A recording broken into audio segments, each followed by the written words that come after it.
Vous savez, dans la vie, vous rencontrerez très rarement un nouveau voleur. C'est-à-dire quelqu'un qui commence à peine à voler. Ou rencontrer une personne qui vole, mais pour la toute première fois de sa vie, avec vous. Très rarement. Vous rencontrerez très rarement un nouveau menteur. C'est-à-dire quelqu'un qui commence à peine à mentir, pour la toute première fois avec vous.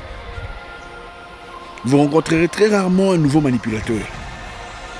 C'est-à-dire quelqu'un qui commence à peine à manipuler avec vous. C'est-à-dire vous êtes la première œuvre de manipulation à laquelle il est confronté. Les voleurs, les menteurs, les manipulateurs, les abuseurs que vous rencontrez, très souvent des gens qui l'ont déjà fait dans le passé. Qui ont une histoire de vol, de manipulation, de déception. Faites très attention. Aujourd'hui, on va parler d'un sujet très intéressant et j'espère que chacun en tirera quelque chose. On ne peut pas juger quelqu'un sur base de son passé, ce serait injuste. Donc je disais, vous ne rencontrerez presque jamais un nouveau voleur, un nouveau menteur, une nouvelle manipulatrice, une nouvelle déceptrice. Quand quelqu'un vous déçoit très souvent, c'est parce qu'elle est experte ou expert. C'est parce que ça fait partie de sa vie, ça fait partie de sa nature. Il est injuste de juger une personne sur base de son passé, son histoire, ses actes. Voilà pourquoi vous verrez très souvent des gens vous dire « Non, pourquoi tu veux parler de mon passé ?» Ça, c'est mon passé. Parlons du présent et du futur. Ce serait injuste, n'est-ce pas, de traiter une personne sur base de ce qu'il a accompli ou commis dans le passé, n'est-ce pas? Mais il y a une chose très intéressante qu'il ne faut jamais négliger. Le passé d'une personne pourrait être les talons de mesure de son caractère futur. Quand vous regardez une personne qui a déjà abusé d'une petite fille, par exemple, pendant que vous avez besoin de quelqu'un pour prendre soin de votre enfant, votre petite fille, pendant vos heures de travaux, vos heures de travail, engagerez-vous une personne qui a déjà abusé d'une petite fille dans le passé? Ou choisiriez-vous peut-être une personne qui ne l'a jamais fait, qui a un palmarès plus clair, plus propre? Dites-moi. On dit qu'il ne faut jamais juger les gens sur base de leur passé. Mon passé, c'est mon passé. Il ne faut pas regarder le passé. Regardons le futur. Pendant que vous avez besoin d'une personne pour prendre soin de votre enfant ou pour encadrer votre enfant en votre absence, choisiriez-vous une personne qui a déjà abusé, déjà été arrêtée pour avoir abusé d'une petite fille dans le passé, ou préfériez-vous une personne ayant un palmarès plus clair? Répondez à la question. Vous ne choisirez certainement pas une personne qui a déjà abusé d'une petite fille, n'est-ce pas? Pourquoi ne le faites-vous pas?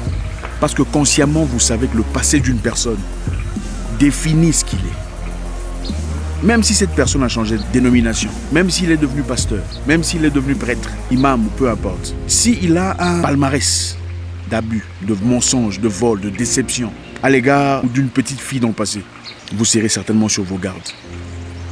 Ne soyons pas ignorants, mes amis. Quand vous regardez les gens aujourd'hui qui vous déçoivent, les gens vous déçoivent très rarement pour la toute première fois. Très rarement. Rarement vous rencontrez une personne qui vous déçoit pour la toute première fois. Si vous regardez attentivement dans le passé, même quand vous étiez absent, vous remarquerez qu'il y a des histoires attachées à cette personne, à ce personnage, des histoires négatives qui préparent déjà une potentialité d'un probable délit.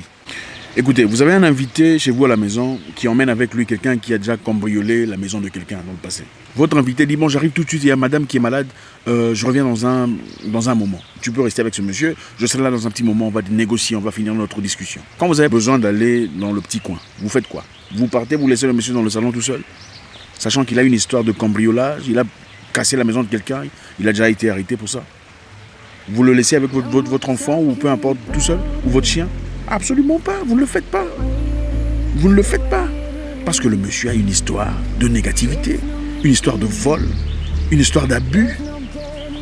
Ne me dites pas que le passé d'une personne est son passé. Absolument pas. L'homme ne change pas, il devient de plus en plus lui-même. Vous savez pourquoi les gens sont déçus aujourd'hui? Beaucoup de gens sont déçus quand quelqu'un fait ce qu'il est censé faire. Vous vous approchez d'une personne, pensant qu'il est différent, parce que le temps est passé. Et il fait ce qu'il est censé faire, ce que vous saviez depuis le passé. Ensuite, vous êtes déçu. Il y a deux catégories d'humains. Il y a ceux qui ont la sémence positive et ceux qui ont la sémence négative. C'est leur nature. Voilà ce que je veux dire dans ce terme-là. La sémence positive est la nature d'une personne. Un homme ayant une sémence positive peut être corrompu à faire une chose négative. Un homme d'une sémence négative peut être corrompu à faire une chose positive. Un homme fait d'une sémence positive peut être corrompu à faire des choses négatives. pendant un temps, mais ne deviendra jamais quelqu'un de négatif. Tout le temps. Un homme ayant une sémence négative peut être corrompu à faire une chose positive, mais ne deviendra jamais réellement quelqu'un de positif. Voilà pourquoi vous verrez une personne qui pendant un temps était mauvais, il a changé pendant un temps et puis il est redevenu mauvais. Parce qu'il est quelqu'un de naturellement négatif. Il était naturellement négatif, il a été corrompu de faire des choses positives, ensuite rentrer dans sa négativité naturelle. Un homme positif peut changer pendant un temps, faire des choses négatives, ensuite redevenir ce qu'il est en nature. Sa vraie nature, sa vraie sémence. C'est pour vous faire voir. Ne soyez pas baigné dans la confusion quand vous voyez une personne faire ce qui est contraire à ce qu'il est pendant un temps. Écoutez, une prostituée que vous prenez à la maison peut changer et devenir une femme bien, sans difficulté. Mais à partir du moment où elle sera confrontée aux difficultés, aux vraies difficultés de la vie, il y a de fortes chances qu'elle rentre dans la prostitution. Des fortes chances. Parce que parmi les prostituées, évidemment, il y a des prostituées ayant une sémence positive qui ont été corrompues dans la prostitution. Et il y a des prostituées qui sont naturellement prostituées et ont une sémence négative. Et ça fait partie de leur nature. Écoutez, l'humain peut changer son emballage, il peut changer son parfum, il peut changer son couvercle, mais ne peut jamais changer sa vraie nature. Sa vraie nature continue toujours à le rattraper. On peut faire semblant d'être ce qu'on n'est pas. On peut faire semblant de parler comme on ne parle pas. Mais la finalité, c'est quoi? Ça nous rattrape. Ça fait partie de la vie. Ne faites jamais semblant de ne pas comprendre. C'est à quoi on a affaire. Quand vous avez devant vous une personne qui ment continuellement dans des très petites choses. Tu es où? Ah, je suis juste au coin. Mais il n'est pas au coin. Il est très loin. Une personne qui vous dit je ferai ça mais il ne fait pas. Une personne censée vous apporter un dossier mais ne l'apporte pas. 2, 3 fois. Ça fait partie de ta nature. Pourquoi vous cherchez de midi à 14h? Une personne qui a menti dans le passé mentira probablement encore une fois dans le futur. Une personne qui a déçu les gens dans le passé, il y a de fortes chances qu'ils vous déçoivent dans le futur.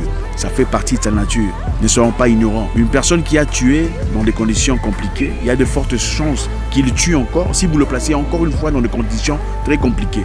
La police le sait, mais les humains, nous, les faisons semblant de ne pas le savoir. Voilà pourquoi on garde un palmarès de chaque humain. Parce qu'on sait que l'être humain, psychologiquement, fait recours à ce qu'il est naturellement en moment de difficulté. Je vous donne un exemple très simple. Une prostituée transformée, devenue normale, placée dans des conditions très difficiles où il n'a pas d'argent, pas de moyens, pas de conditions, rien du tout. Un enfant à nourrir. Il y a de fortes chances qu'elle redevienne prostituée, même pour une nuit. Le passé d'une personne est très important. Regardez seulement dans le passé. Analysez vos paroles, analysez vos échanges. Vous comprendrez pourquoi il vous a déçu, ou elle. Faites référence à ce qu'elle vous a dit. Regardez méticuleusement comment il a réagi pendant le travail d'un dossier, pendant une discussion. Et vous verrez des éléments annonciateurs à l'acte que vous voyez aujourd'hui. L'homme ne change pas, il devient de plus en plus lui-même. Et en croire différemment, c'est simplement de l'hypocrisie. Vous refusez de faire face à la réalité. Et ce n'est pas pour dire qu'il ne faut jamais accorder une chance à ceux qui ont commis des délits dans le passé. L'erreur existe. On peut estomper. On peut faire des choses qui ne sont pas censées être faites. Mais la chance seconde n'est pas accordée à tout le monde. Il faut avoir une idée sur ce qu'ils ont parcouru dans la vie pour ne pas être surpris. Quand une personne veut vous cacher totalement son passé, c'est parce qu'elle a peur que vous ayez une stratégie de défense contre son passé. Une personne totalement repentie de son passé n'a pas honte d'en parler. Je répète, une personne totalement repentie de son passé n'a pas honte d'en parler, dans le but d'avancer. Voilà pourquoi vous verrez, il y a des gens qui vous diront honnêtement, voilà ce que j'ai fait dans mon passé. Si tu veux vraiment qu'on avance, je voudrais que tu le saches. Si ça te va, on peut aller ensemble. Si tu ne veux pas, eh ben d'accord, n'est-ce pas? Je vous donne un autre exemple. Vous rencontrez une personne atteinte d'une maladie incurable. En tant que couple, voudriez-vous qu'elle vous en parle préalablement ou pas? Ou qu'elle dise non, c'est mon passé, continuons puisque c'est mon passé. Évidemment, vous voudriez que cette personne vous en parle, n'est-ce pas? Et une personne correcte vous dira, écoute, je suis atteint d'une maladie incurable, une maladie compliquée. Est-ce que tu veux être avec moi? Elle vous donne le choix. Tu veux être avec moi ou pas? Parce que dans sa nature, elle a commis des erreurs. Ça ne fait pas partie de sa nature. Mais une personne qui a une sémence négative ne vous dira pas. Parce que c'est son passé. Ceci est valide dans beaucoup de choses. Dans l'amitié, dans la correspondance, dans les entrepreneuriats, dans les business. Quand vous travaillez avec un partenaire de travail qui est toujours en retard, toujours des justifications, toujours des histoires pour ne pas faire son travail correctement, il y a de fortes chances qu'il ne changera pas. Il faut favoriser l'attitude sur le talent. Le talent, on acquiert le talent. L'attitude est difficile à changer.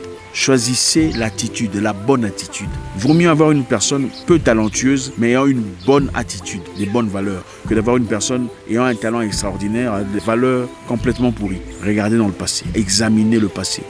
Regardez vos échanges, vous verrez des choses très importantes que vous allez certainement louper. Merci infiniment les amis, j'espère qu'on a appris quelque chose aujourd'hui. J'aurai un réel plaisir, je passe un moment agréable. C'est un moment agréable de ma vie. qui sera documenté très bientôt, en tout cas dans les jours qui suivent. Je vous souhaite une excellente journée, une belle année. J'espère vous parler encore très bientôt dans une nouvelle vidéo. Au revoir.